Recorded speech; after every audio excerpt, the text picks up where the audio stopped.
நம்ம பிக்கலோ இருக்கான் பாத்தீங்களாங்க, அவன் என்ன பண்றான், இவ்வளவு நேரம் உடம்புல வந்து நிறைய வெயிட்ட போட்டுக்கிட்டு தான் சண்டை போட்டுக்கிட்டு இருந்திருப்பான். இப்ப அவனோட அந்த ட்ரெஸ் அப்புறம் அந்த தலப்பாக்கெல்லாம் இருக்கு பாத்தீங்களா, அது எல்லாத்தையுமே கைட்டி போடுறாங்க. கைட்டி போட இதெல்லாம் பார்த்துட்டு இந்த பக்கம் நம்ம ஃப்ரீஸா சிரிக்கிறான். ஓ, இப்ப நீ இவ்வளவு நேரம் என்கிட்ட விளையாட்டுக்கு சண்டை போட்ட, இப்ப இதெல்லாம் கைட்டினா மட்டும் என்னோட நீ ஃபாஸ்டா சண்டை போட முடியுமா அப்படிங்கிற மாதிரி நம்ம ஃப்ரீஸா ஒரு ஏளனமான சிரிப்பை சிரிக்க, இப்ப சுத்தி உள்ளவங்க எல்லாம் பயங்கரமான ஷாக்கு. ஓ, அப்ப இவ்வளவு நேரம் பிக்கலோ அவன் இவ்வளவு வெயிட்ட போட்டுக்கிட்டு தான் சண்டை போட்டுக்கிட்டு இருந்தானா, இப்ப பிக்கலோட உண்மையான பவர் அவன் காட்டுவான்டான்னு நினைச்சு எல்லாரும் ஆச்சரியப்பட்டுக்கிட்டு இருக்க, இப்ப இந்த பக்கம் நம்ம பிக்கலோ என்ன பண்றான், அப்படியே ஒரு கத்து கத்துறாங்க.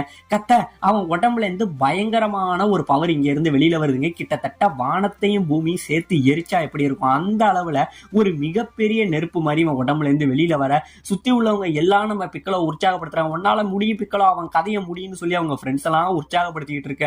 இப்ப இந்த பக்கம் நம்ம பிக்கலோ அப்படியே காத்த விட வேகமா வந்து ஒரு குத்து ஒண்ணு குத்துவான் பாருங்க. அப்படியே குத்த இந்த இடத்துல நம்ம ஃப்ரீஸா பறந்து போயிட்டு இருக்காங்க. அப்படியே பறந்து போயிட்டு இருக்க, திடீர்னு அவனுக்கு முன்னாடி போய் மறைஞ்ச நம்ம பிக்கலோ ஒரு அடி ஒண்ணு அடிப்பான் பாருங்க. அப்படியே அடிக்க நம்ம ஃப்ரீஸா அப்படியே அடிபட்டு கீழே வந்து உழுகுறாங்க. கீழே உழுக கீழே கூட உழவிடல, அதுக்குள்ள நம்ம பிக்கலோ என்ன பண்றான், இது எங்க நாமெக்கன் பிளானட்ல உள்ள எல்லாரையும் கொன்னத்துக்காகடா அப்படின்னு சொல்லி நம்ம பிக்கலோ என்ன பண்றான், ஃப்ரீஸாவை அப்படி